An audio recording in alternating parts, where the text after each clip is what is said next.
Once again, this is Christ Kingdom Platform at inanyaan ko kayong umakyat at magtanong at pagbulay-bulayan, pag-aralan natin ang mga salita ng Diyos upang masumpungan natin ang tunay na katiyakan sa buhay. Maganda yung sinabi mo, Pastor. Tanong ko lang, Pastor, ano yung kinaaniban mo na iglesia?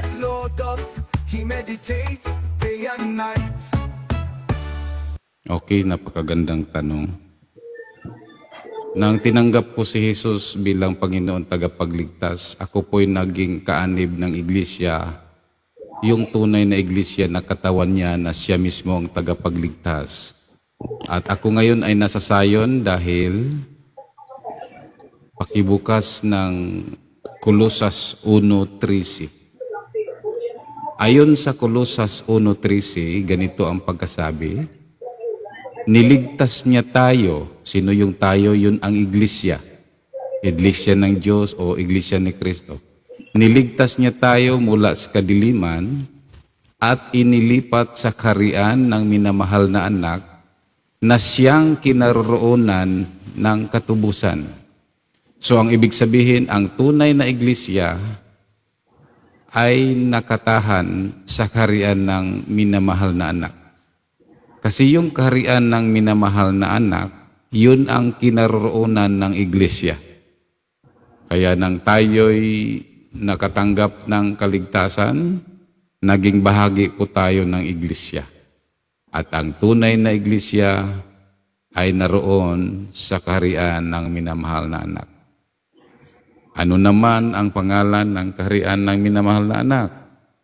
Zion po ang pangalan ng kaharian ng minamahal na anak. Okay, dahil po, Pastor. Okay, Pastor. Okay na. May sunod kasi akong tanong. Kasi Mateo 16:18, nagtayo ng iglesia ni Cristo, nagtayo si Kristo ng kanyang iglesia. Anong iglesia ang itinayo ni Kristo at anong ebidensya mo o referensya bukod sa Biblia para patunayan na yung iglesia na kinaaniban mo ay si Kristo ang nagtatag? okay, so ang katunayan niyan ganito. Itinatag ng Diyos Ama ang Zion bilang kanyang tahanan magpakailanman. Itinalaga niya si Jesus. Patapusin mo muna ako, bro. Patapusin mo muna ako. Kasi buo itong aral ko, kaya patapusin mo ako. Number 1, itinatag ng Diyos Ama ang Zion bilang kanyang tahanan magpakailanman. Ito po ang kaharian ng Diyos. Itinalaga niya dito si Jesus bilang hari at batong panulukan. Siya na rin ang daan, pintuan, katotohanan at buhay. Ngayon, ang Jesus na ito nagtatag ng kanyang iglesia. Ang salitang iglesia, ito po'y mga taong tinawag niya mula sa kadiliman at inilipat sa kanyang kaharian.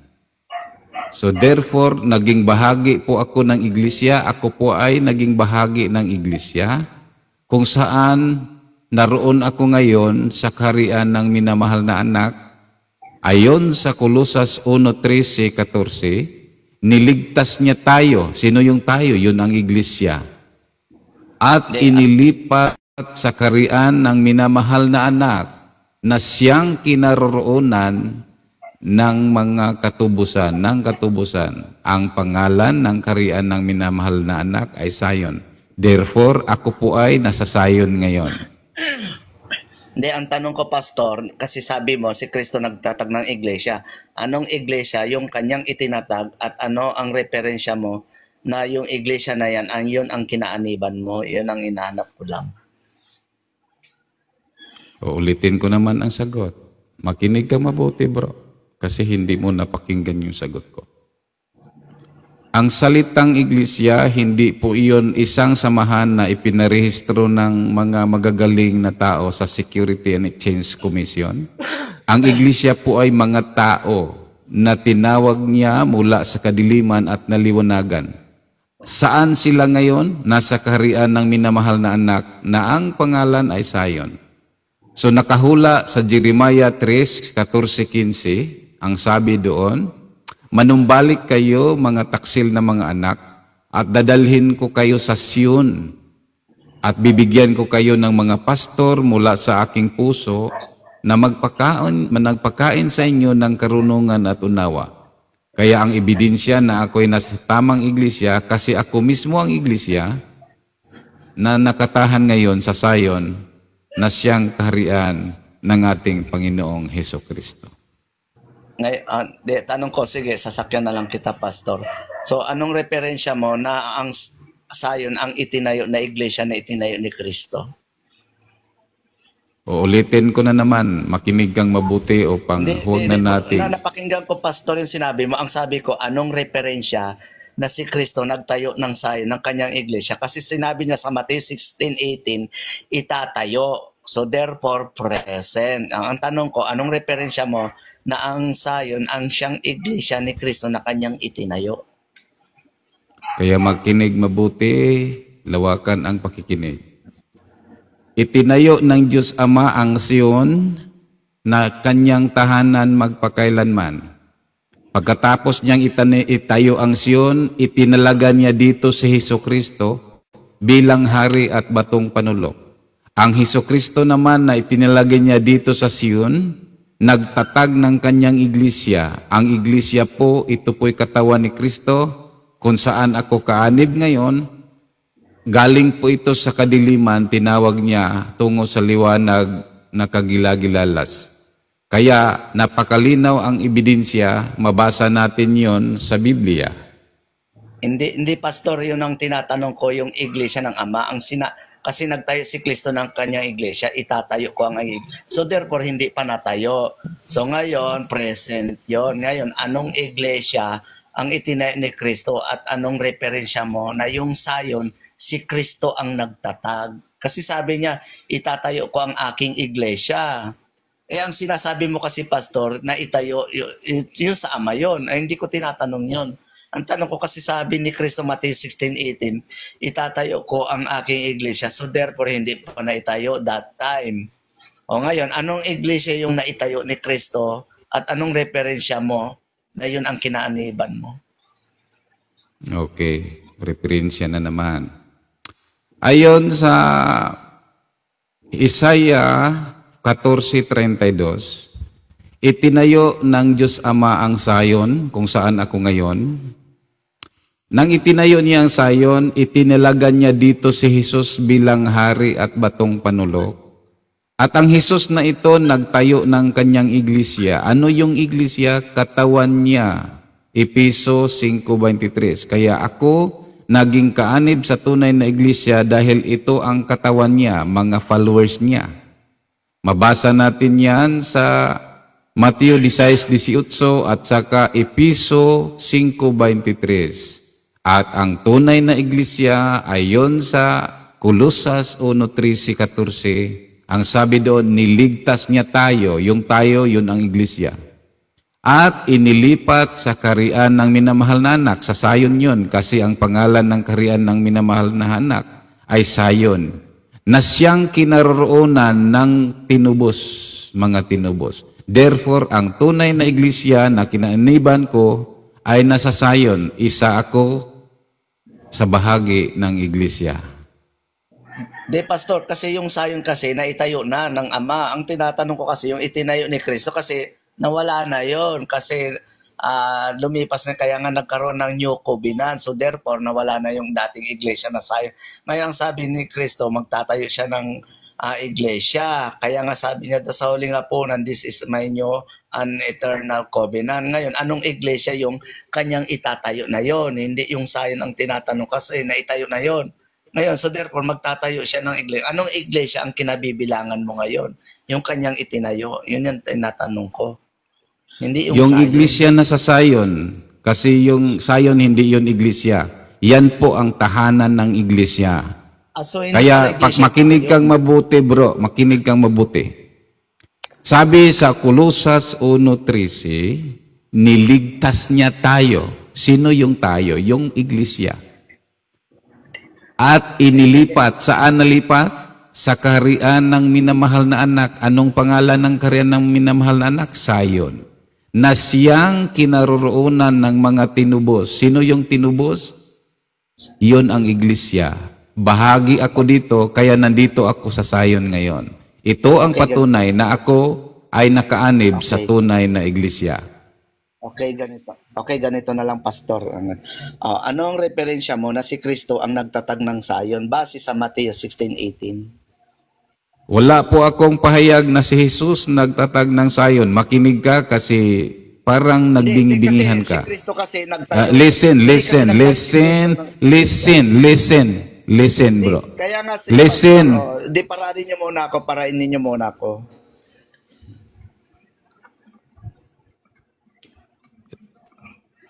Pakinggang mabuti. Wala po akong pahayag na si Jesucristo ay nagtatag ng Zion. Kaya huwag magbingi-bingihan. Ang sabi ko, makinig. Ang sabi ko, itinatag ng Diyos Ama ang Zion. Itinalaga niya dito si Jesus bilang hari. Ang Jesus naman nagtatag ng kanyang iglesia. Ito'y katawan niya. Efeso 5:23. Ang salitang iglesia, mga tao po itong tinawag niya mula sa kadiliman at naliwanagan. Isa ako dito, mga taong mula sa kadiliman na liwanagan.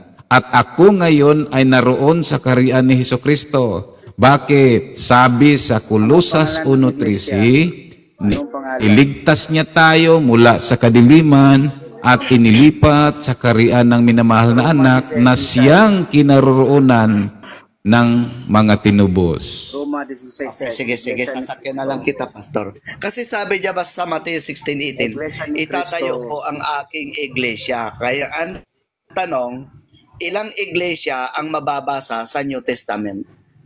Iglesia ni Kristo lang, isa lang. Napakaliwanag na isa lang ang katawan ni Kristo. Ito ang iglesia, isa lang. Tanong ko, Pastor, ilang iglesia ang mababasa na tinutukoy sa New Testament? Para tayo mag-next. Iisang iglesia lang ang iglesia ayon sa Efeso 4:4, one body. So, ibig sabihin, Pastor, yung sa Revelation chapter 2 na 7 iglesia, hindi yung kay Kristo. That is an extension lokal. Okay. Kahit sige. 100 pa yan, iisa lang Okay. yan. Okay, doon sa 7 iglesia, saan ka kaanib doon? Andito ako kaanib sa Zion na siyang kinaroonan ng iglesia. Kasi hindi ko naman naabutan yung... Ang tanong ko, Pastor, doon sa 7 churches. So ngayon, saan ka kabilang doon sa 7 churches na iglesia ni Kristo? Nandito ako kabilang sa iglesia na nasa Zion dahil sa Pilipinas ako. Ang 7, wala po sa Pilipinas yan. Okay. Yan bang sa Pilipinas si Kristo bang nagtatag niyan? Kapag ginawa mong Panginoon si Jesus at sumunod ka sa Kanya, naging bahagi ka ng iglesia. Mali ang unawa natin na ang iglesia ay yung samahang ipinarehistro sa SIC. Mali yon. Ang salitang iglesia, ulitin ko na naman, ito'y the called out one, mga taong tinawag mula sa kadiliman at inilipat sa kaharian ng minamahal na anak. Yun po ang iglesia. So kapag ikaw ay nagsasabing iglesia pagkatapos wala ka sa kanyang kaharian, hindi po sa Diyos yun. Okay. Pastor, may binanggit sa ka na Biblia sa kasi, Pastor, bro, stop muna kasi hindi pa ako tapos. Kasi ang Panginoong Jesucristo, meron siyang 12 apostol. Tama po ba, Pastor? Tama. Okay. Doon sa 12 apostol, kung tunay kayong iglesia, sino sa mga 12 apostol ang may connection sa iyong iglesia? Hindi kailangan ng mag-connect ako sa apostol kasi sabi ng Panginoon, makinig. Lahat ng tumanggap sa Kanya bilang Panginoon, binigyan niya ng kapangyarihan maging anak ng Diyos. Juan 1:12. So hindi kailangang mag-connect ako ng apostol upang ako'y maging bahagi ng iglesia. Maliwanag ba? So hindi ka pala kabahagi sa iglesia na itinatag ni Kristo. Bahagi po kasi nga ang Pero salitang iglesia, kung bahagi ka ng iglesia ni Kristo, bakit wala kang connection sa mga apostol? okay, makinig. Kasi ang connection sa apostol, mga patay na sila. Mula nang naisilang ako, wala nang 12 disciple. So, ang pangako ng Panginoon, wala siyang tinatangi. Lahat ng mga taong tumanggap sa Kanya, binigyan niya ng karapatan maging anak ng Diyos ayon sa Juan 1:12. Maliwanag, whosoever. Ang salitang whosoever, John 3:16, ay wala pong tinatangi, hindi kailangang dadaan tayo sa mga apostol kasi meron lamang tayong nag-iisang tagapamagitan si Jesucristo sa Ama. Pastor. So ibig sabihin kasi yung pastor, hindi ka naniniwala sa apostolic succession. Naniwala ako sa apostolic succession pero hindi yan binabatayan sa koneksyon para sa Diyos. Kasi ang isinabi, So ibig sabihin, wala kang connection sa mga apostol kasi hindi ka pala naniniwala sa mga apostol. naniwala ako sa mga apostol. Kaya nga binabasa ko Naniniwala ka sa apostol, pastor, sino sa 12 apostol ay may connection sa iyong simbahan na kinaniban sino sa mga apostol? Wala pong aral sa mga apostol na kailangang i-connect sa kanila upang maging kaanib sa iglesia. Makinig, makinig, makinig, makinig. Wala pong aral sa Biblia na kailangang ma-connect tayo sa kanila. Ang kailangan po, kapag nakinig ka, sabi ni Jesus sa Juan 5:24, ang makinig sa aking salita at mananampalataya sa Ama ay may buhay na walang hanggan. Wala pong sinasabi na makinig kay Jesus at makunik sa apostol. Wala pong sinasabi na ganon. Kasi sabi mo kasi, pastor, naniniwala kayo sa apostolic succession. Ngayon, kung tunay kang iglesia, sino sa 12 apostol ang may connection sa iyong simbahan? Mali. Kasi nga ang iglesia hindi kailangang may connect sa apostol. Kasi nga sabi ni Jesus, believe in God, believe also in me. Sabi niya sa Juan 5:24, ang makinig sa akin at mananampalataya sa Ama na niyang nagsugo sa akin ay may buhay. Kaya mali ang aral mo, kapatid. Okay. Sino yung pinakinggan mo para sumunod ka sa aral ni Kristo? Kasi sabi mo, hindi ka naniniwala sa succession eh. Sino yung pinakinggan mo? Nandyan na po yung mga talata. Sabi ni Pablo, follow me as I follow Ibig Christ. sabihin, pastor, nagsalita sa iyo si Kristo. Maliwanag kasi ang talata, buhay yan, salita ng Diyos, si Kristo mismo yan. Gano'n. So, ibig sabihin na literal pala na nakausap ka ni Kristo. Hindi literal. Espiritual ang kanyang salita. Kasi, pastor, bumabasa ng Biblia eh. So therefore, dapat may papakita ka na meron kang apostolic succession kasi sabi mo na naniniwala ka sa apostolic succession. Ngayon, kabilang ka sa Zion, sino yung apostol na konektado sa Zion? Kasi madali lang magsalita kasi ang Biblia, 44 denomination ang gumagamit niyan. Hindi lang ikaw gumagamit niyan. O ngayon, ang hinahanap ko sa iyo, yung referensya, anong ebidensya mo na may connection ka sa mga apostol, yung Zion na kinainiban mo, anong referensya mo na may connection ka sa mga apostol? Makinig. Ayon sa Hebrews 12:22, sabi ni Pablo, bagamat ang nilapitan nyo ang bundok ng Sion, ang makalangit na Jerusalem, kasama ang di mabilang na mga anghel, ang iglesyang panganay, na siyang mga pangalan ay nakatala sa langit. Ang ibig sabihin, Hindi yun yung tanong ko, Pastor. Pastor, Ang tanong sino ko, yung iglesia na sinong panganay, mga apostol ang nakakonect sa Zion? Sinong apostol ang may connection sa Zion? si Pablo nga ang may sabi, hindi ka lang nakinig. Pastor, sino yung iglesia ng mga panganay? Hindi, Sino? hindi. Saan mababasa Sandali, bro. Sandali, bro. na ang Zion Ah. ay may connection sa apostolic succession? Ang sinabi lang doon, yung binanggit ni Pablo, ang sabi ko, yung kung saan, sinong succession ng Zion. Hindi po ako interested ng succession mo kasi nga sabi ni Jesus, So, sabi mo kanina, Pastor, naniniwala ka sa apostolic succession. Ngayon, di ka na interested. kasi haka-haka lang yun kathang isip mo.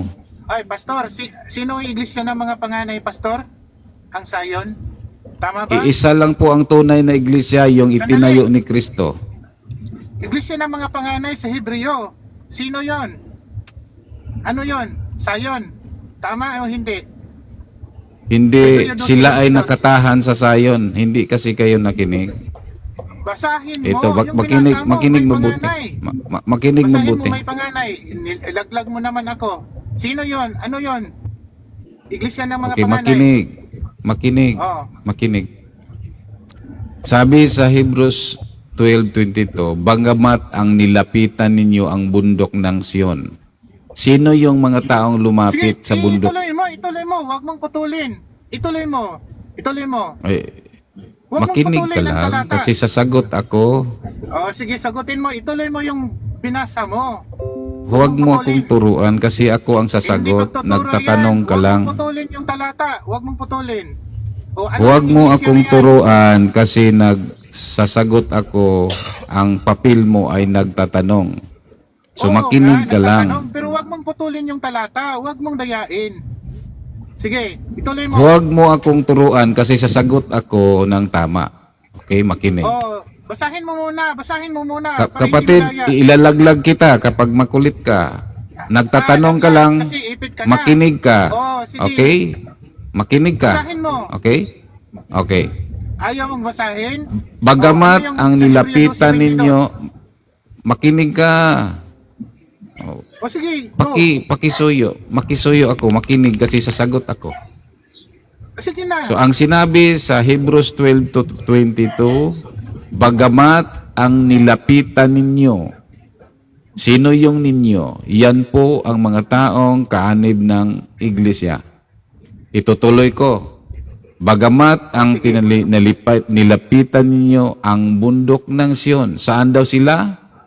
Bundok ng Sion. Ito ba'y literal na bundok? Hindi. Makalangit na Jerusalem. Sige, tuloy Ano pa. itong makalangit na Jerusalem? Andoon ang laksa-laksang mga anghel. Andoon ang kapulungan ng panganay ng iglesia kung saan ang kanilang mga pangalan ay nakatala sa langit. Kung Sino ituloy yan sila? natin Iglesia ng yon, mga panganay. Sino yan? Sino yan sila? Iglesia ng mga Okay. panganay. Sino yan sila? yung panganay na iglesia, yung sinaunang iglesia na tinatag ni Jesus. Yun. So, Di ba, ituloy ko iglesia, lang. Ang Sion may anak. Sandali. Sa 62:11 at 12, si Isaias. Ang Sion, di ba, iglesia, may anak na babae. Sino naman Hindi yun? iglesia yang Sion. Hindi iglesia. Hindi. Ano Yan simbolo po ang ng babae? yan po ang tahanan ng iglesia. Hindi iglesia siyan. Kung hindi iglesia, ano Hindi. ang Sion? Sige. Kung hindi, Kaharian kung ni hindi iglesia, Jesus. Ano ang Sion? Ano ang Kaharian Sion? ni Kung hindi Jesus. iglesia. Kaharian Sigurado ni ka yung Jesus binasa daw? mo, iglesia ng ano ba yan? Ano ba yung pastor? Ano ba yung ano mo? Paninindigan. Yung sa 62:11, ang Sion may anak na babae. Anong Okay, panahon makinig. naman yun? Ay, bro, kamalma ka lang. Dayo lang tayo. Makinig. Anong pangalan ng iglesia? Kalma lang, makinig. Hindi. Live niya to. Pinuputol Live. kasi. Iglesia ni Cristo. Gusto niyo mag-live kayo, doon kayo magwala. Wag dito. Okay. O sa Relax. 62:11, sino yun? Oh, it's okay, relax, Tinayo relax. ni Kristo. Relax. Makinig mabuti. Sabi sa Jeremiah 3:14, manumbalik kayo mga taksil na mga anak. Sino yung mga manumbalik? Yung taksil na mga anak.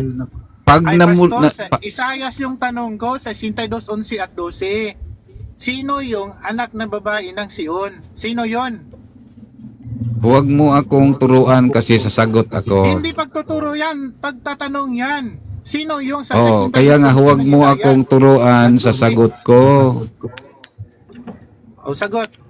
Kasi Sino ako yan po sila ang sa nangaral Isayas? dito. Ako po ang nangaral. Lagtatanong ka lang. Kaya pakisuyo. Nagtatanong nga, sa Isayas, sino yan sila? Yung anak na babae ng Pambihira. Sion. Pambihira, ilaglag mo naman ako. Oo, diyan ka lang sa baba kasi makulit ka eh. Naintindihan ko naman yung tanong mo. Ang tanong niya, sino daw yung anak babae ng Sion? Pag sinabing anak babae, yan po ay lahi. Kasi mayroong sayon na Israel at mayroong sayon na convert. Tingnan niyo mga kapatid. Sa Isaias 1:27, ang sabi, iligtas niya ang sayon sa pamagitan ng kahatulan at ang kanyang mga nahikayat sa pamagitan ng katuwiran. So, ang sayon mga kapatid, nagrepresenta ito sa isang dako nga kung saan kinaroonan ng mga niligtas niya. Saan mabasa? Mas marami akong talata, kapatid. Sa Isaiah 51:11, ang mga niligtas ng Diyos ay babalik sa Sion. So may mga niligtas, yun ang iglesia. May kinaroonan, yun ang Sion. Malinaw ba? Kaya ang sabi sa Jeremiah 3:14, manumbalik kayo mga taksil na anak. Kung isa kang taksil na tao sa Diyos, manumbalik kayo. Kapag nanumbalik kayo, naging kaanib kayo sa iglesia. Nang naging kaanib kayo sa iglesia, matao ito. Dadalhin ko kayo sa Sion. So ang ibig sabihin, ang Pastor, kinaroonan ng hindi, Pastor, tunay na kasi iglesia, ang tinutukoy mo kasing sayo, yun Pastor, ang Sion. Hindi mo kasi nasagot yung tanong ko kanina. Teka muna, sayo na teka yan, muna. Yan ba yung tumutukoy sa Old Testament? Tama ba? Kasi alam ko na yung tanong nyo, kaya makinig muna kayo. Makinig lang. Yung hindi sa- kaya nga kasi sayang hindi mo kasi nasagot ng diretsa yung tanong ko. Yung tanong ko kasi yung sayon ba yan? Yan yung pumapatungkol sa Old Testament. Ang sabi mo, iglesia. Anong iglesia ang tinayo ni Kristo? Kasi, ang sabi ni Kristo, this is my new and eternal covenant. Ngayon, sabi niya sa Matthew Anong 16:18, iglesia? itatayo ko ang aking iglesia. So, ang tanong ko sa iyo, aling iglesia ba yung itinayo ni Kristo? Yan ba yung sayon? Anong iglesia ang tinayo ni Kristo? Matigas. Hindi si Kristo ang nagtayo ng Sion, ang Diyos Ama. Iyon ay kaharian niya Mali. at itinalaga niya Mali, dito si mali, Jesus. mali. Anong Okay. iglesia ang tinayo ni Kristo? O kanya, granted nga, Anong Pastor. Ang iglesia? tinatanong ko kasi sa Matthew 16:18, kasi sabi niya, itatayo ko ang aking iglesia. Kasi yung sayo na yan, yung iglesia na yan, kasi ang mga Israelita kasi So ganito mga kapatid, Hindi naman kayo mag-live eh. Huwag na kayo manggulo rito. Pwede kayo mag-live. Doon Okay, yung mga nyo, iglesia nyo. Huwag na Okay. rito. Salamat Limon. So tanong ng tanong kayo pero hindi kayo nakinig ng aking sagot kasi ang gusto nyong isagot yung mga sagot nyo. So pag nagtanong kayo, iglesia at sayon, ganito yan. Yung sayon, yan ang kaharian. Yung iglesia, yun ang mga taong pinaghaharian. Huwag niyong ipinaghalo-halo. Okay? So maliwanag naman yan sa na magsimula tayo sa hula. So ganito ang hula. Itinatag ng Diyos ang Sion dahil pinili niya ito bilang kanyang tahanan magpakailanman. So ang Sion pala, kaharian ng Diyos. Ngayon, dahil ito ang kaharian ng Diyos, itinalaga niya si Jesus dito bilang hari at batong panulok. Nang itinalaga ng Diyos Ama si Jesus dito sa Sion bilang batong panulok, ang Jesus naman nagtatag ng kanyang iglesia. Ano naman yung iglesia? Mga tao yon na tinawag ng Diyos mula sa kadiliman at naliwanagan. Na bago ang buhay, tumalikod sa kasalanan, naging born again, naging anak ng Diyos. So ang ibig sabihin, may kaharian, yun ang Sion, may hari, yun si Jesus, at may pinagharian, yun ang iglesia. Maliwanag ba? Uulitin ko. Merong kaharian, ang pangalan ay Sion. Merong hari, si Jesus, ang Diyos nagtalaga sa kanya. At merong iglesia na siyang pinaghaharian ng hari na si Jesus.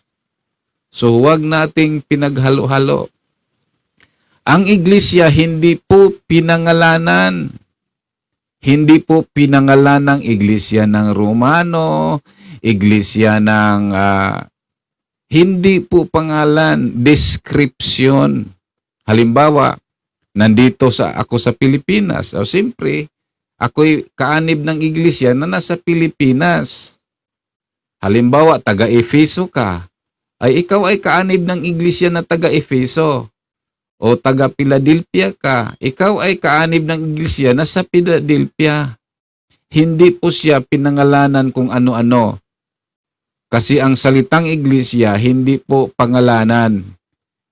Kasi yan ang mga tao yan na tinawag mula sa kadiliman. At saan sila ngayon? O, balik tayo. Kolosas 1:13-14. Niligtas niya tayo. Sino yung tayo? Yan ang iglesia. Yan ang mga anak ng Diyos. Yan ang mga born again. Yan ang mga tinubos niya. Iglesia. Kaya sabi sa Kolosas 1:13-14, niligtas niya tayo mula sa kadiliman at inilipat saan? Saan?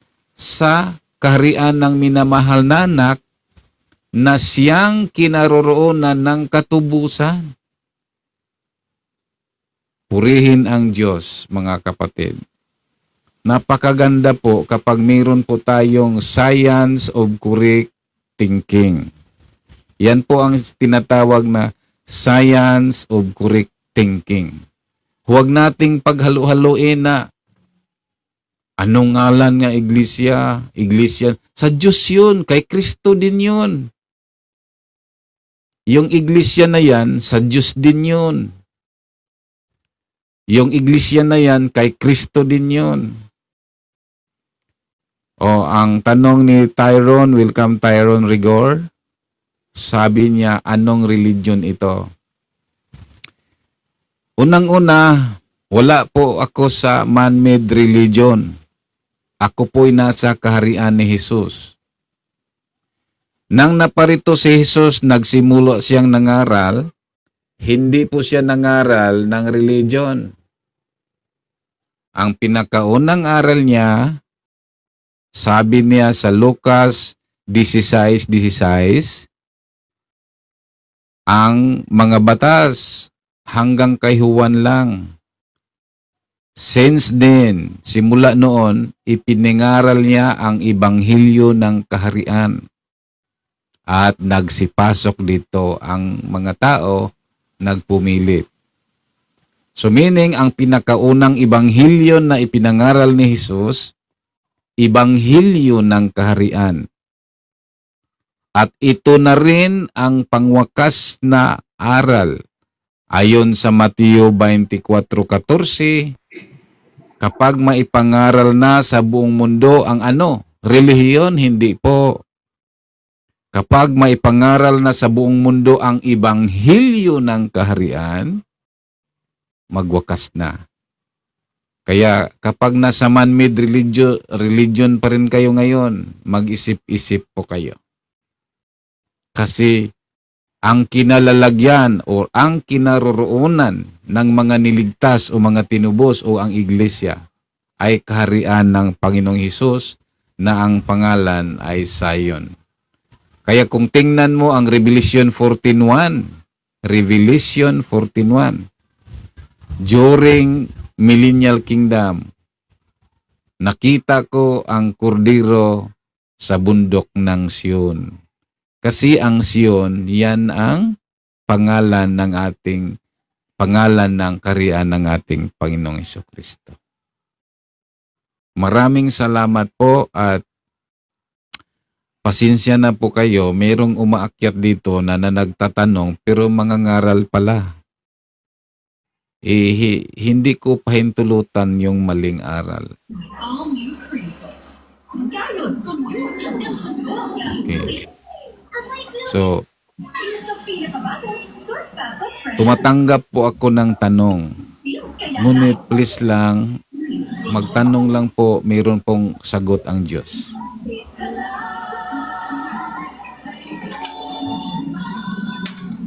Wala po akong pakialam kung anong kahulugan ng religion kasi nga hindi ako nangaral ng religion at hindi rin nangaral ng religion ang Panginoong Hesus. Kaya sabi ng Panginoon, kapag may mangangaral ng ibang ebanghelyo, ano daw? Ayon sa Galacia 1, sa 7:9. Kaya ayaw kong mangaral ng ibang ebanghelyo. Kasi ang ebanghelyo ni Hesus, ebanghelyo ng kaharian, hindi ebanghelyo ng relihiyon. Kaya dito masasawata natin ang maling aral. Mabubuko natin ang maling aral. Magandang hapon po. Yes po, magandang hapon. Baka mayroon kang tanong? Para po sa inyo, ano po ang paraan para maligtas? Okay, napakagandang tanong. Mahal po tayo ng Diyos. Ibinigay niya ang kanyang kaisa-isang anak upang kung tayo'y mananampalataya. So paano natin matanggap ito? Number 1, makinig sa tamang aral. Sabi sa Romans 10:17, faith cometh by hearing, hearing by the word of God. Huwag maniwala sa chismis. Tingnan ang nakasulat, be like a Berean. Pangalawang hakbang upang maligtas. Sa ating mga bibig, kailangang sasampalataya tayo na si Jesus ay Panginoon, na siya ay binuhay mula sa mga patay. Yan ang kaligtasan, mga kapatid. Romans 10:9. Ang sabi sa Episo 2:8, sa pananampalataya. Kasi ang kaligtasan ito ay biyaya, bigay, gift. Hindi sa ating mga sariling gawa. Ito po ay gawa ni Jesus 100% sa krus ng Kalbaryo. Kapag tayo po ay nanampalataya sa kanyang ginawa sa krus Kalbaryo, sa pamagitan ng pagdanak ng kanyang dugo, at sa sampalataya tayo buong puso na siya'y binuhay ng Diyos mula sa mga patay, pangako niya ay tayo'y maliligtas. Kaya, nagawa ko ito, nagpabautismo din ako, Mark 16:16. Buo yung kaligtasan ko. Buo. Hindi bukas. Kung kailan mo ginawa, tinanggap, ito na po ang araw ng kaligtasan. Ano yung araw ng kaligtasan? Yung araw na kinalugod ng Diyos kapag ikaw nanampalataya. Kasi sabi sa Hebrews 11:6, it is impossible to please God without faith. Kaya kapag nanampalataya ka sa ginawa ni Jesus sa krus Kalbaryo, yan po ang araw na ikinalugod ng Diyos at sa araw na ito mismo, matanggap mo ang kaligtasan, kapatid. Kaya uulitin ko, mahal kayo ng Diyos at nandito tayo upang gabayan ang isa't isa tungo sa tunay na katiyakan sa buhay. Kahit anong relihiyon ka man ngayon, saan ka man ngayon sa dako ng buong mundo, mahal ka ng Diyos, tinawag ka ng Diyos, at iligtas ka ng Diyos kapag ikaw ay maniwala sa ginawa ni Jesus sa krus Kalbaryo. Opo, kasama dito yung pagpababautismo. Napakadali lang yung bautismo, kapatid. Walang 1 minuto. So, ang pangako ng Diyos, ikaw ay maliligtas. Kailangan pa po bang gumawa ng mabubuti? Yung pananampalataya, mga kapatid, kapag nasa tamang pananampalataya ka, kasama yung obedience, hindi yung gagawa ka ng mabuti. Mali yon. Ang sinabi diyan, mga kapatid, sa Hebrews 5:9, si Jesus naging sakdal na siyang pinagmulan ng walang hanggang kaligtasan sa lahat ng mga sumunod sa Kanya. Hindi po mabubuting gawa ang sinasabi. Ang sinasabi, obedience. Kasi ang mga mabubuting gawa natin, parang basahan lang sa harapan ng Diyos. Ang kailangan ng Diyos ay sumunod tayo sa Kanya. Obedience, hindi po gagawa ka ng mabuti. Yan ang kilaligtas, hindi po. Kasi niligtas niya tayo, ay dapat obedient tayo. Brother, bigyan ko kayo ng 2 tao. Tapos, ano sa tingin mo yung mas posibleng maligtas? Yung una, naniniwala siya kay Kristo, pero wala naman siyang masyadong ginagawang mabuti, wala siyang tinutulungan. Yung ikalawang tao naman, may pinaniniwalaan siyang Diyos, yun nga lang hindi si Jesus. Pero marami siyang tinutulungan tao, yun po. So yung gumagawa ng mabuti, maraming tinutulungan, wala namang kinikilalang Diyos at tagapagligtas. Ginawa din yan ng mga Islam, ginawa din yan ng mga Buddhist. Hindi po siya maliligtas. Yun namang katulad ng isang kriminal na kasamang napako, nakita ng Panginoong Hesus na siya ay nagsisi at nanampalataya kay Hesus. Siya po ay pinangakuhang kasama ng Panginoon sa paraiso. Naligtas po siya. So wala po siyang nagawang mabuti. Kriminal nga siya. Pero ang tanong, tayo ngayon dapat ba nating ihalintulad ang ating mga sarili sa isang kriminal? Mali din. Kasi ang isang kriminal na siya ay nanampalataya at the very moment siya po ay mamamatay na. So tayo ngayon kapag tayo ay naligtas, at natanggap natin yung kaligtasan at hindi pa tayo patay, require po na tayo ay mu-obey. Kailangang sumunod po tayo sa kalooban ng Diyos. Kasi ang sabi diyan, maraming nagsasabi, Panginoon, ay hindi lahat makapasok sa kaharian, kundi yung sumunod sa kalooban ng Diyos. So dapat, pagkatapos nating maligtas, binigyan niya tayo ng pagkakataong mabuhay pa, ay kailangang sundin natin ang kalooban ng Diyos at kalooban ng ating Panginoong Hesukristo. Last na lang po, brother. Sige po. Hindi po ba unfair sa mga Muslim kapag hindi sila maliligtas? Gaya halimbawa, pag tayong dalawa pinanganak sa Saudi Arabia, malamang tayo ay Muslim. Hindi na natin makikilala si Jesus, hindi na tayo po ligtas. Okay po. Sa ating tingin, mga kapatid, parang ganun na nga, parang unfair. Pero hindi po unfair ang ating Diyos. Kasi nga, kahit dito sa TikTok, sa Facebook, sa lahat ng dako sa buong mundo, kahit sa Saudi Arabia, ando na rin ang ebanghelyo ng kaharian. Kaya hindi po unfair ang Diyos. Meron na pong mga alagad ng Diyos na nagsasalita sa television, sa radio, sa FM. So hindi po unfair ang Diyos sa kanyang kaligtasan. Ang kaligtasan po ay para sa buong mundo. Ang gusto ng Diyos ay mapakinggan natin at ito, at habang buhay tayong niligtas niya, kailangan pong sumunod po tayo sa kanyang kalooban. Kaya andito tayo ngayon, hindi upang magdebate.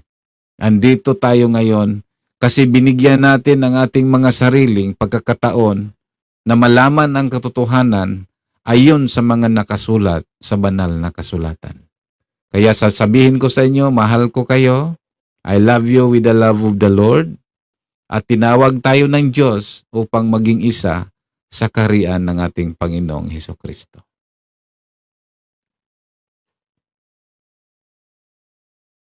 Maraming salamat po. Opo. So, kapag natanggap na natin yung kaligtasan, kapatid, meron po akong, makatulong po ako sa inyo paano natin sundin ang kalooban ng Diyos. Kaya andito tayo. Wala na pong dapat pag-usapan patungkol sa kaligtasan. Kapag nanampalataya po kayo, kayo po ay ligtas na.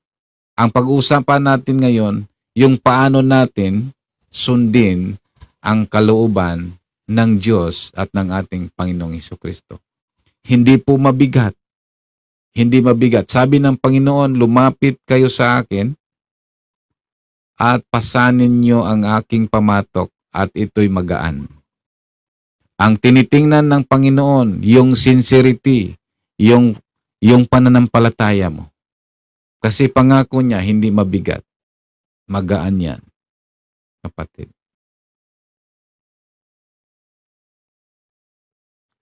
So, next question. Yung tatanong ko lang po, yung ano ibig sabihin ng kaharian at ano ba yung kaharian?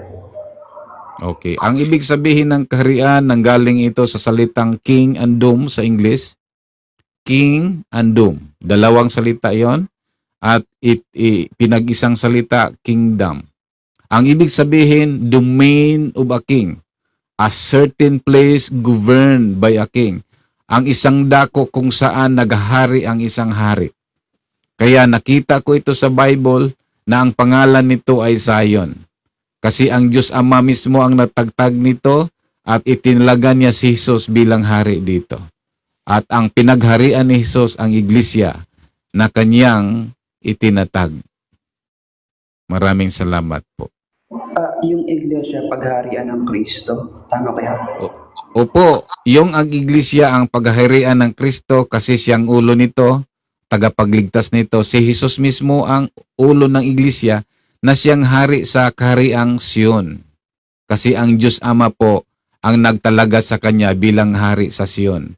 Ang Sion kasi ito ang pinili ng Diyos Ama bilang kanyang tahanan magpakailanman. Kaya mula Old Testament hanggang Revelation 14, nakita mo ang kordero sa bundok ng Sion. Okay kaya. Yung sabi nyo, ang Kristo mamahala, di ba? Opo. Sa ilalim ng pamahalaan ng Kristo, ano kaya aasahan ng mga tao? Ano yon? Ano yon? Pakiulit Sa nga. ilalim ng pamahalaan ng Kristo, ano kaya aasahan ng mga tao? Ano ang? Mute mo na yung isa. Di ba sabi nyo kaya si Kristo yung mamahala? Tama po. Ano ang aasahan ng mga tao sa pamahalaan ng Kristo? Sign? Sign ba yon? Hindi po. Chappy ba? Di ba sabi niyo Chappy. kuya ang Kristo ang mamahala? Tama po. Tapos, sa ilalim ng pamahalaan ng Kristo, anong aasahan natin ng mga tao? Ay, asahan. Okay. Asahan pala. So, ang asahan natin ganito, number 1. Pagbalik niya, bubuhayin niya tayong muli upang kasama niya sa millennial kingdom. Ano yung millennial kingdom? doon natin matamasa yung buhay na walang hanggan ayon sa pangako sa hula Isaias 51:11. Ibig kong basahin, napakagandang tanong mo, Limon. Kaya ibig kong basahin ito. Ibig kong basahin ito sa Isaiah 51:11. Kasi napakaganda yung tanong mo. Isaiah, kung mayroon kayong Bible dyan, pwede niyong buksan. Kasi ang tanong ni Lemon, anong aasahan natin? So, Isaiah 51:11. Doon natin matamasa yung buhay na walang hanggan. Ang sabi dito sa Isaiah 51:11, at ang mga tinubos ng Panginoon ay magsibalik at magsisiparoong may awitan sa Sion at walang hanggang kagalakan. Hallelujah. Number 1, walang hanggang kagalakan. Dito sa lupa, napakaraming kapighatian, napakaraming problema. Subalit ang pangako ng Diyos, kapag tayo'y kasama sa mga ligtas, dadalhin tayo niya sa Sion at walang hanggang kagalakan ay nasa kanilang mga ulo. Sila'y magtatamo ng kasayahan. Wow! Sila'y magtatamo ng kasayahan at kagalakan. Inulit na naman. At ang kapanglawan at pagbubuntong hininga ay tatakas. Praise God. Maliban sa buhay na walang hanggan, doon mga kapatid, matamasa natin ang walang hanggang kagalakan. So yan lang muna ang tanong ko, ang sagot ko kapatid, upang hindi masyadong mahaba. Magaling. Sir Ses? Hindi nalinaw ko yung nasa ulat na magandang aasahan natin yung mga tao sa ilalim ng Panginoon Kristo. Tama, no? Okay, dadagdagan ko ngayon. Ayon sa Romans, for the kingdom of God is not eating and drinking, but righteousness, peace, joy in the Holy Spirit. Opo. Righteousness po. Katuwiran po. Kagalakan. Ganun pa rin ang pagkasabi. Kasi kumukunikta ang lahat ng hula sa mga kaganapan na ipinayag ng ating Panginoong Jesucristo at ng mga apostol. Kumukunikta lahat. Kaya napakaganda ito kapatid, dagdagan ko pa kapag andito ka ngayon sa Sion. Sabi niya sa Jeremiah 3:14-15, manumbalik kayo mga taksil na mga anak at dadalhin ko kayo sa Sion. Bibigyan ko kayo ng mga pastor mula sa aking puso na magpakain sa inyo ng karunungan at unawa. So andito lang po sa karian niya ang pastor na galing sa puso ng Diyos, kung saan magpakain sa inyo ng karunungan at unawa. Andito lang po sa Sion, kapatid. Sa kanina kasi nagtaging daw siyang dami niya. Ay, pinagi na. Ano si Jen? Mahangin dito, pasensya na kayo, mahangin dito.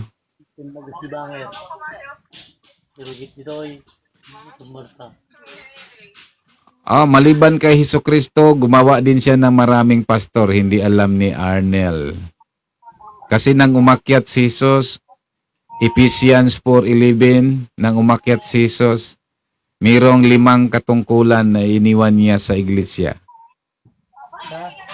Apostol, propeta, ebangelista, pastor, mangangaral. Kaya hindi alam ni Arnel. At least ngayon, alam mo na, Arnel. Kaya yung Jeremiah 3:14, mga pastor, hindi po isa lang.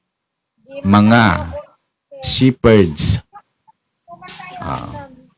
Dito kasi kapatid, buo ang aral dito. Hindi kasi relihiyon ito. Hindi katulad ng relihiyon, they are just taking apart. Kinuha nila yung part ng katotohanan and make it a whole. Dito sa Karian, yung buong kasulatan, yun po ang buong aral. Yun po ang buong aral. Dito lang yan sa Karian ng Sion. Kasi sa pangako nan yan, huwag niyong kalimutan itong talata. Manumbalik kayo o taksil na mga anak at dadalhin ko kayo sa Sion at bigyan ko kayo ng pastor galing sa aking kalooban na magpakain sa inyo ng karunungan at unawa. Sa Sion lang yun, mga kapatid. Jeremiah 3:14-15.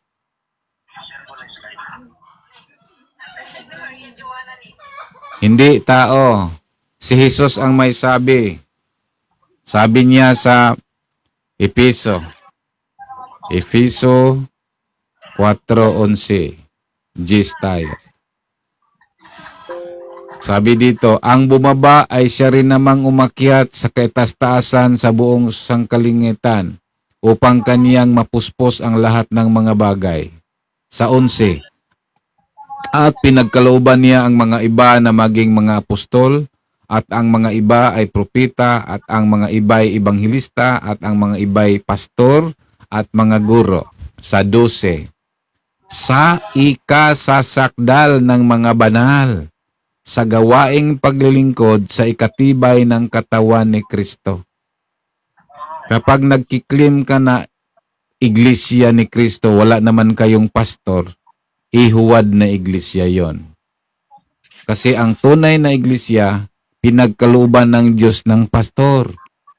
Sa ikasasakdal ng mga banal, sa gawaing paglilingkod sa ikatitibay ng katawan ni Kristo.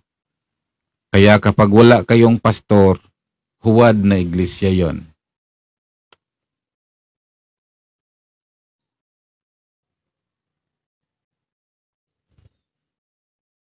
Welcome po. This is Christ Kingdom Platform. At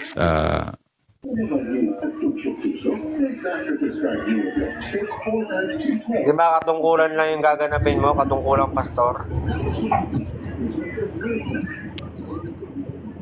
kahit anong sabihin mo dyan na kantungkulan o ano pa man, ang sabi dito, pinagkalooban niya. Oo. Balik. No?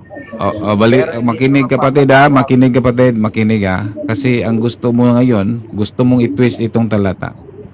At pinagkalooban niya ang mga iba na maging mga apostol, at ang mga iba ay propeta, at ang mga iba ay ibanghilista, at ang iba'y pastor at mga guro. Para ano? Sa ikakasakdal ng mga banal, sa gawaing paglilingkod sa ikatitibay ng katawan ni Kristo. Ang katawan ni Kristo, equivalent iglesia ni Kristo. Iglesia ng Diyos, yan ang tunay na iglesia. Ang tunay na iglesia, may pastor yan, may propeta, Pastor, may si Cristo. guro. Diba? Dakilang apostol at pastor ay si Yesu Cristo. O tama rin yon, kasi ang nag-isang pastor si Jesus, nag-iwan siya ng mga pastor din. Katawagan Kaya lang. kung tingnan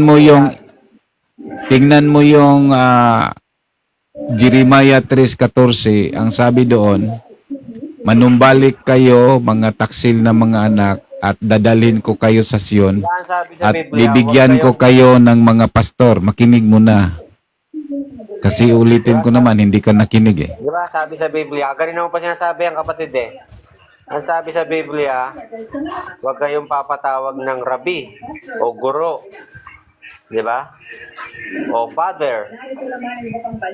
Sapagkat iisa lang ang inyong ama na nasa langit. Tama. Huwag, sa amin, huwag bawal yung tawagin kaming guro. Oh, ano ba yung pastor? Hindi bawal kasi guro lang yung ama ang sinasabing bawal. Guro at ama. Di ba yung rabi? Alam mo ba yung rabi? Teacher yon, teacher, rabbi. Guro. Guro. Diba? Father. Ama yon, ama. Papa. Father. Pater. Aba. Bawal yon. Bawal. Lahat tayo Mateo magkakapatid. 23:9 yan. Mateo 23:9. Kasi wala naman nakalagay doon na tatawagin kang pastor. Ang ano lang doon, gaganapin mo katungkulan ng isang pastor. Wala pong sinabi na katungkulan. No, wala naman sinabi doon na papatawag kayo ng pastor. Diba? Oh, Ang nakalagay may sa pastor Biblia, nga eh. mangangaral. Di ba, mangangaral ang nakalagay sa Biblia? Pastor at mangangaral. O, mangangaral. 5 yan, 5. Five-fold ministry. O, mangangaral ang tao sa inyo. Sa nangangaral. Ako, tinatawag akong pastor. Sa amin. Ang dakilang pastor kasi si Kristo, no? Ngayon, Tama. yari ka pag nagpatawag kang pastor. Hindi ako nayari. Di ba? Hindi ako nayari. Kinalulugdan ito ng Diyos kasi ibinigay niya ito sa iglesia. Yun, eh. Di ba? Alam ko naman na may nag-isang pastor Panginoon, si Jesus. So, ngayon, Siya rin nag-iwan dito. katungkulan yun. Siya Iniwan rin. niya katungkulan. Ministeryo, di ba? Bahala ka kapatid kung anong gawin mo dyan. Sa amin, ako'y pastor. Under the one shepherd. Ipagsusulit mo naman sa Diyos yan eh. Di ba? Lahat na makasinungalingan mo, hayag yan sa Diyos. Di ba? Ikaw lang yung nagsisinungaling kapatid, hindi ako. Unang-una, yung religion mo, wala sa Biblia. Di ba? Pinapangaral mo. Nagsisinungaling ka na naman. Pangalawa na. Oh. Ano ba Pangalawang religion mo? bisis ka na nagsisinungaling. Ito. Ano ba religion mo, kapatid? Oh. Ilaglag mo na kita kasi ganito kasi yan kapatid. Ang isang hangal, nagparatang yan ayon sa kanyang kamangmangan. At ang alagad ng Diyos, nagsasalita yan ayon sa mga nakasulat sa Biblia. Kaya ayaw kong may isang hangal dito. Sabi niya, amo raw, ang reliyon mo, wala naman sa Biblia. So ngayon, nagtatanong sa ngayon, ano bang reliyon mo? Di ba isang hangal yon? Sabi niya, ang reliyon ko daw, wala sa Biblia. Pagkatapos, ano nang reliyon mo? O, di ba? Kayo na bahala dyan mga kapatid. Hindi pala niya alam ang reliyon ko. Pagkatapos, sinasabi na niya na reliyon mo, wala sa Biblia. O, di ba? So tama yung adyum ko na ang isang hangal nagparatang ayon sa kanyang kamangmangan. Ngunit ang salita ang mga alagad ng Diyos ay nagsalita ayon sa mga talata. So, Basta baka pwede may- ba magtanong, kapatid? Ayaw kong magtanong ka, Ruel, kasi hindi ka na nagkakasala eh.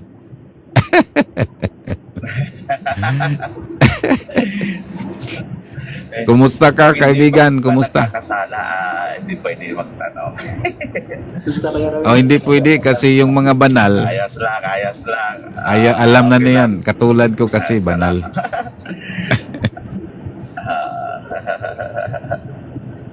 Ang isa dito ay mahal ko kayo, mahal ko kayo. At itong nagsasalita, ito'y tinawag ng Diyos mula sa kadiliman, dating makasalanan, masamang tao. Ngayon hindi na nagkakasala, katulad ni Ruel. Amen. Kumusta? Long time no see, kapatid. Tatanong Hindi ko na lang tayo. kasi, noong nga minsan busy kasi. Tatanong ko lang bro, kasi, bakit allergy sila na magpakabanal at aking gusto nila yung paulit-ulit na ipinapako sa Kristo? Ano kaya ang dahilan? isa lang kapatid kasi nga hindi sila nanindigan sa mga pangako ng Diyos. Kasi palagi nilang ipinanindigan na ang lahat ay nagkakasala at walang kaluwalhatian. Palagi nilang sinasabi na walang matuwid at palagi nilang sinasabi nobody is perfect. Alam mo kapatid kung bakit? Dulot ito ng maling aral na napakinggan nila. So, kapag sabihin natin ngayon sa ating panahon, nobody is perfect, iniinsulto mo yung gawa ni Jesus sa Krus Kalbaryo. Bakit? Sabi sa Hebreo 10:14, ang lahat, dahil sa isang alay ni Jesus, ang lahat ng pinabanal niya, ginawa niyang sakdal. Ang sa English doon, yung salitang sakdal, perfect. Yung ginadjustify niya, ginawa niyang perfect. Sa Hebrews 10:14. So ang gawin natin, dahil hindi natin ito magawa, ako hindi ko magawa ito eh. So ang ibig sabihin, sinusurinder ko ang aking buhay sa Panginoon. Ipinaubaya ko sa Kanya ang aking buhay hanggang tinitindigan ko na ngayon ang Kanyang sinasabi. Alam mo mga kapatid, yan po ay ikinalulugod ng Diyos. Bakit? Ayon sa Hebrews 11:6, it is impossible to please God without faith. Opo. So kapag nandigan po tayo na tayo'y anak ng Diyos at hindi na nagkakasala, ang ibig sabihin dyan, ikinalulugod po yan ng Diyos. Kasi tinitindigan mo ngayon ang Kanyang sinasabi sa 1 Juan 3:9 na lahat ng ipinanganak ng Diyos ay hindi na magkakasala. At dahil ang binhi ng Diyos ay nanahan sa Kanya at hindi na maaring magkakasala. Hindi lang ito pananindigan. Ito po ay kaganapan. Kasi mula nang ako ay nanampalataya kay Jesus at binigyan niya ng karunungan na magbahagi, ako po ay tumalikod na sa paggawa ng kasalanan. Kumbaga nagiging kumikir din ako sa kabanalan. Ano yung kumikir? Hindi lang na sinabi ng Diyos ako ay banal at perfect, ako rin ay nag-cooperate. Meaning to say, ayon sa sabi sinasabi din ito ni David, na sa aking puso, pinag-ingatan ko ang iyong mga salita upang ako ay hindi magkasala. So, ang ibig sabihin dito, kapag araw-araw po kayong nag-aral, nag-meditate ng kanyang mga salita, ay hindi mo na nga magawa ang pagkakasala. Kasi nga, kapag marunong ka nang mag-ingat sa kanyang salita, oo nga, hindi ka na makagawa ng kasalanan. So, ganun tayo mga kapatid, at iba-iba man ang level ng ating pananampalataya, pero dito sa kabanalan, yan po ang pinakamahalaga. Bakit? Walang makakita sa Diyos kung walang kabanalan. Yun po. Amen, amen, amen. So, nung sinabi ng talata, kapatid, no, na ang mga anak ng Diyos ay hindi nagkakasala dahil ang binhi ay nananahan sa Kanya. Ngayon, yung mga gustong ipagtanggol, yung mga gumagawa ng kasalanan, ano kaya yung nananahan sa kanila, kapatid? Ay, napakagandang tanong, kapatid na Ruel, napakaganda na. Balikan natin yung 1 Juan 3:8. Ang sabi doon, ang gumagawa ng kasalanan ay sa dyablo. Dahil buhat pa sa pasimula, ang dyablo ang utor ng kasalanan. Ngunit, naparito ang anak upang iwasak ang gawa ng dyablo. So tayong nakatanggap, kahit anong reliyon kayo dyan, kapag natanggap mo yung tunay na Hesus, ay talagang wawasakin niya ang kasalanan. Amen. Oh, kasi nga sabi niya sa Juan 1:29, Anyos Dicitulis Pitica Mundi. Nandito ang kordero ng Diyos na nag-alis sa kasalanan. So, purihin ang Diyos, sa Kanya ang kaluwalhatian. Tama po dahil Amen. Amen.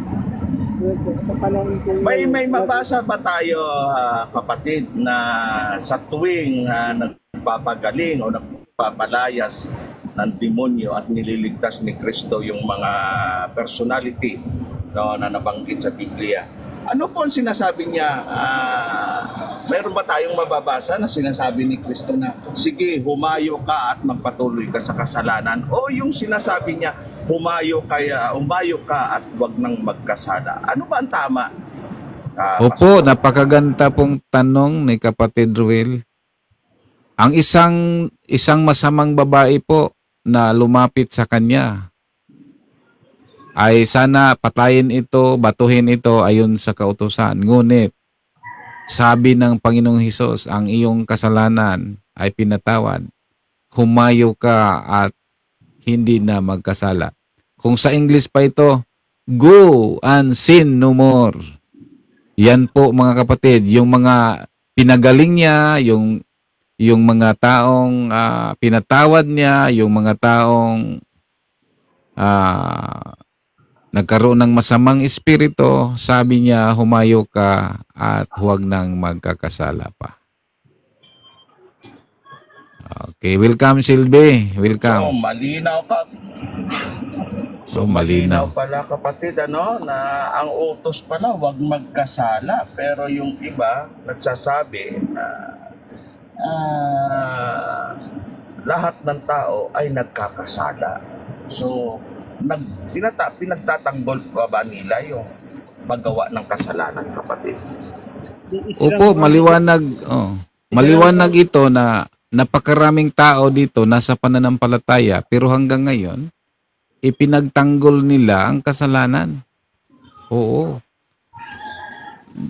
Dama ko dito sa social media. Noon pa sa Masters Defender tayo sa Dibcon. At hanggang dito, marami pa ring gustong ipagtanggol ang kasalanan. Kaya andito tayo kapatid at salamat nandito ka.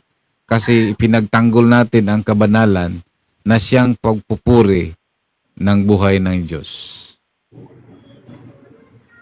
So, welcome, ang Shelby. ibig sabihin, hanggang sa bibig lang pala nila nababanggit yung kaligtasan at kabanalan na ginawa ng Kristo. Tama po ba? Opo, sa bibig lang Wala nila. sa kanilang puso? Wala sa kanilang pananampalataya. Ayun lang. So, malinaw po kapatid, ano? Kung kaya't po ang lahat Opo, ng mga opo. banal at mga apostol ay naging kalugod-lugod sa pagtanggap ng buhay na walang hanggan dahil sila ay naging matuwid at naging tagasunod ng Kristo, hindi para gumawa ng kasalanan at ipagtanggol ang kasalanan. Dahil nababasa naman yan kapatid, no, sa Biblia na ang gawa ng kasamaan ay sa dyablo. So ipagdasal natin yung mga gumagawa at nagpapatuloy na gumawa ng kasalanan, kapatid. Opo, ganun pa man, mahal namin kayo. I love you with the love of the Lord. Kung saan man tayong reliyon na naroon ngayon, ay sana tayo magkaisa sa kabanalan. Yan po mga kapatid. Without holiness, no one can see God. Opo. Mag-mute lang ako. May gagawin lang ako at nakikinig ako sa mabubuting balita na pinapahayag Opo. ng ibang Salamat. Sige kapatid. Pwede pong magtanong po. Sige po, kinalagod po pong may magtanong. Ano po religion niyo po? Okay, so palagi itong tinatanong sa akin. Number 1, hindi ko inuuri itong religion. Ako po'y nasa Zion. Ngunit hindi ko po inuuring religion. Ito po ay kaharian ng Diyos at ng Panginoong Hesukristo. Zion po. Salamat po, Jair. Nabasa niyo na po ba yung yung isang patotoo na yung Zion ang katumbas po ng iglesia? Hindi po, kasi alam ko po ang Zion, ito po'y kaharian ni Jesus na siyang kinaroonan ng iglesia. Ang iglesia po, yan po ang mga taong pinagharian ng isang hari na si Jesus at ang pangalan ng kanyang kaharian ay Zion. Hindi po nagkahiwalay. May hari si Jesus, may iglesia na pinagharian niya at may Zion na siyang kaharian.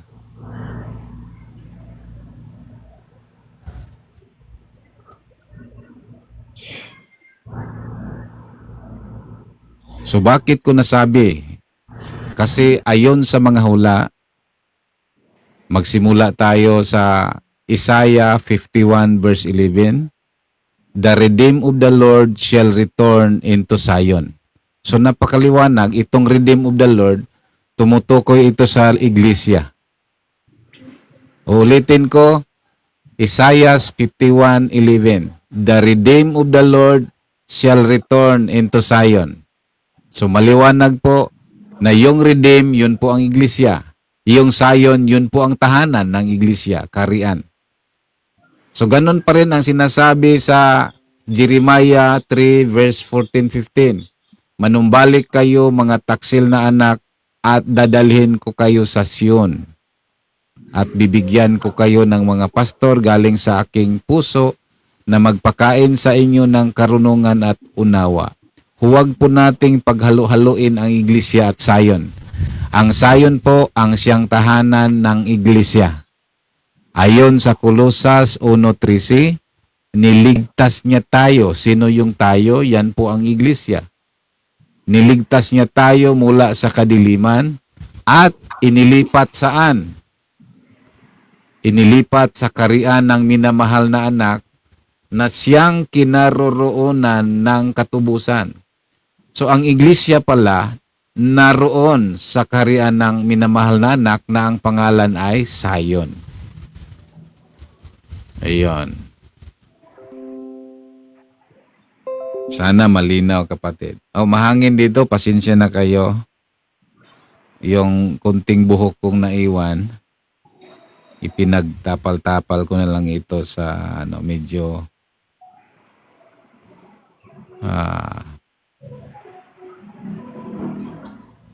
Kapag ang tao po ba nasa Zion, maliligtas po?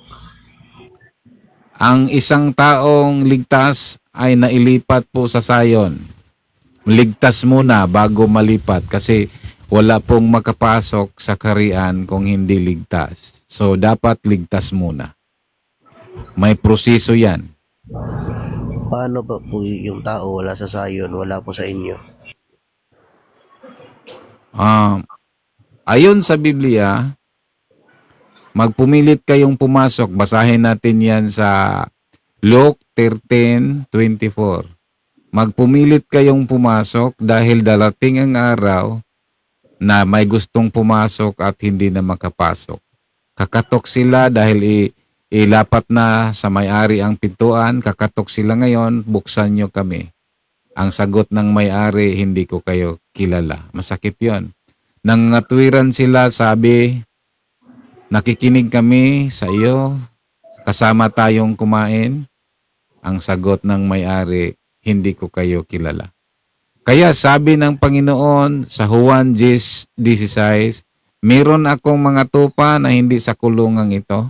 Kailangan ko silang dalhin upang maging isang kawan. Kilala ko ang aking mga tupa ayon sa 27. Juan 10:27. Kilala ko ang aking tupa, sila'y nakinig at sumunod sa akin. Kaya kung tupa ka ngayon, andito na po tayo, magkaisa po tayo sa kaharian ng Panginoong Hesus. Dapat po bang pumasok ang tao sa iglesia po? Ang tao po ay nakinig at sumunod kay Kristo, automatic siya po iglesia. Kaanib ng iglesia. Ang dapat niyang gawin ay mailipat sa Sion na siyang kaharian ng Panginoong Kristo.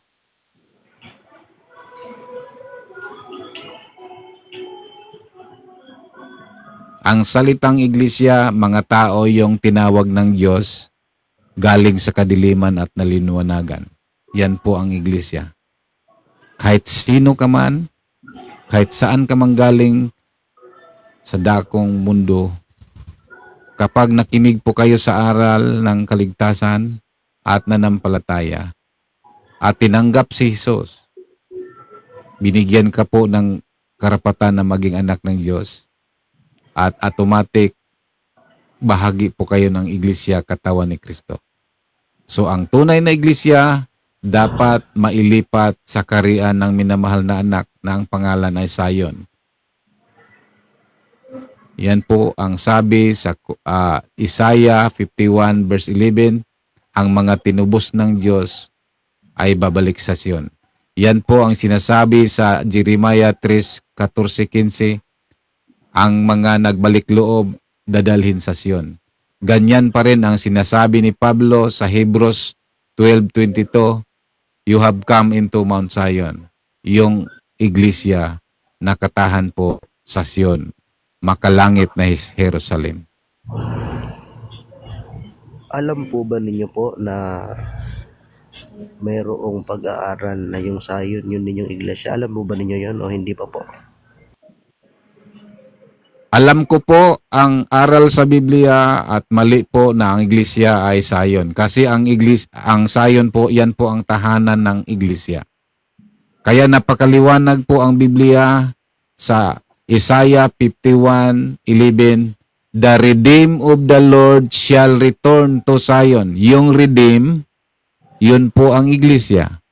Yung Zion, yan po ang kaharian, kapatid. Kaya huwag nating paghalo-haloin ang Zion at iglesia. Mali po yun. Napakaraming talata na pinili ng Diyos ang Zion bilang kanyang tahanan magpakailanman. Okay? Kung ikaw tunay na kaanib sa iglesia, dapat you shall return into Zion. Huwag kang manatili sa man-made church kasi hindi maitala ng Diyos ang iyong pangalan diyan. Saan maitala ng Diyos ang pangalan ng isang tao? Kapag siya'y naisilang sa Sion. Saan mabasa? Awit 87:5-6. Basahin ko Kung gusto nyong matala ang inyong mga pangalan sa listahan ng Diyos, maisilang kayo sa Sion dapat. Psalms 187 verse 5. Oo, tungkol sa Sion ay sasabihin, ang isang ito at isang yaon ay pinanganak sa kanya at itatatag siya ng kataas-taasan. Salaysayin ng Panginoon sapagkat yang isinulat ang sang ito ay ipinanganak diyan. So lahat ng tao nakatanggap ng kaligtasan. Dahil ligtas ka na, kailangan po maisilang kang muli sa Diyos na siyang ating Ama, sa Jerusalem na siyang ating spiritual mother, sa Zion na siyang ating spiritual na tahanan. Kapag maisilang na po kayo sa spiritual na tahanan na Sion, doon po isulat ng Diyos Ama ang iyong pangalan sa listahan. Pinatunayan yan ni Pablo sa Hebrews 12:22. You have come into Mount Zion, the city of the living God, with innumerable company of angels, whose name registered in heaven. So lahat ng mga naisilang muli, kailangang buo sa Diyos Ama, sa Jerusalem na makalangit na siyang ating ina, sa Zion na siyang ating tahanan. So yun po mga kapatid. Yun po bang itinayo ni Kristo na iglesia? Ibig po bang sabihin nun para sa inyo, tao po yun? O mga tao yon, katawan niya. Meaning to say, mga taong binubuo niya na sumunod sa kanya.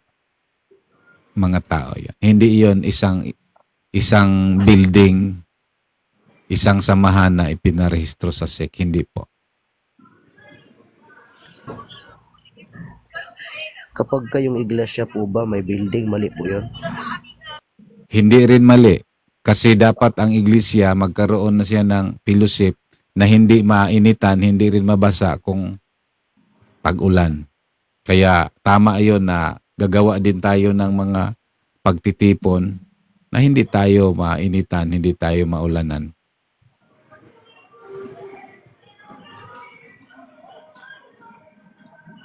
Kami meron din. Kaya ang tunay na Pablo po, miyembro po ba siya sa Sayod o sa iglesia? si Pablo po ay iglesia, kaanib sa iglesia at nasa sayon po siya.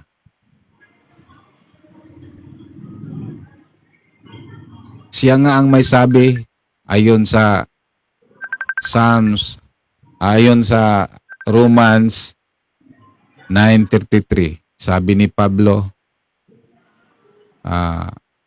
inilagay sa Sion po, ayon sa kasulatan, sa Sion po inilagay ang batong panulukan. Sure cornerstone, sa Sion po nakalagay. At si Pablo pa rin ang may sabi na ang mga niligtas ay nailipat sa kaharian ng minamahal na anak. Colosas 1:13. At si Pablo pa rin ang may sabi, ayon sa 1 Pedro 2:6, na ang bato ay sa Sion po itinalaga bilang panulukan. At ang batong yaon ay si Jesus na siyang nag-isang tagapagligtas ayon sa Gawa 4:10 at 11:12. So ang Sion po ang siyang tahanan ng tunay na iglesia. So kapag ikaw ay iglesia, dapat uuwi ka sa Sion. Kasi sabi ng Panginoon sa Juan 10:16, meron akong mga tupa na hindi sa kulungang ito. Meaning to say, marami pang mga taong niligtas niya ngunit wala pa sa Sion. Kailangan ko ring dalhin sila upang maging isa. Saan tayo maging isa? Sa Sion. Yun po ang kinaroonan ng kawan. Sion po. Kaya kung pansinin niyo sa Revelation 14:1, nakita ko ang kordero sa bundok ng Sion. Yan na po ang geographical reign of Christ. Sa ating panahon ngayon, yung Sion, makalangit muna ito. Nasa ating puso. Aral muna ito.